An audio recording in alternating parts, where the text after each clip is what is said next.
As we celebrate Hispanic Heritage Month, we take a look at the Spanish language and how it can be used to make someone feel close and also distant from their heritage. You may have heard the term no sabo kid. It's a phrase used to describe someone who's Hispanic or Latino who doesn't know Spanish. Tonight we meet people who are pushing back against that shame. Inside a Denver brewery, a lively discussion over songs in Spanish. A language Camila Lara wishes she spoke fluently like her ancestors. I don't feel less Latina. I feel like a different Latina.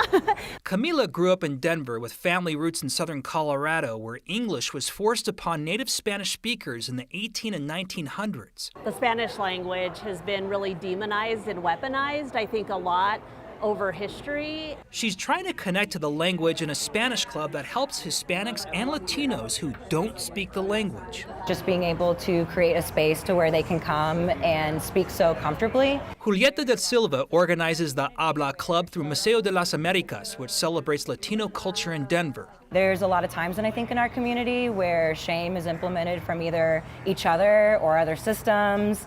The feeling of shame she speaks of is very real.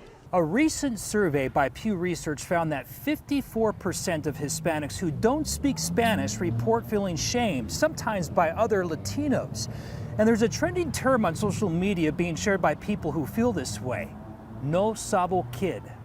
And I always say that this is a no sabo kid, shame-free zone. The no sabo kid phrase is used by people to self-identify as non-Spanish speakers and sometimes to mock. No sabo is actually an incorrect way in Spanish to say, I don't know. You know, si sabo is the new no sabo. Si sabo. Si sabo. Dr. Lina Resnicek Parrado is the director of the Spanish program for heritage speakers at the University of Denver. O lo que nos llamamos, right? It's kind of ironic that it's Hispanic Heritage Month. I didn't plan it that way, I promise. Her classes are taught with a mix of Spanish and English for Hispanic and Latino students who find confidence with language and identity. We call it in the field, we call linguistic insecurity.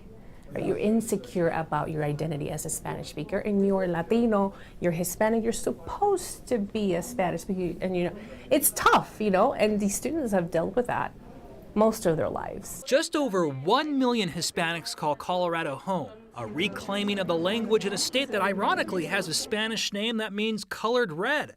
No embarrassment or shame here. If you're no sabo, that's okay, that we'll no sabo together until we saber, which is basically to know Spanish. I don't think that knowing the Spanish language is the marker of identity for Latinos and Hispanic people.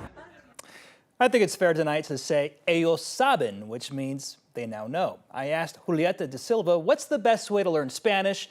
She said, find things you love, like movies and books that are also in Spanish, like if you like Harry Potter or Star Wars, read it or watch the captions in Spanish. You'll pick up words and phrases real fast. So good advice there.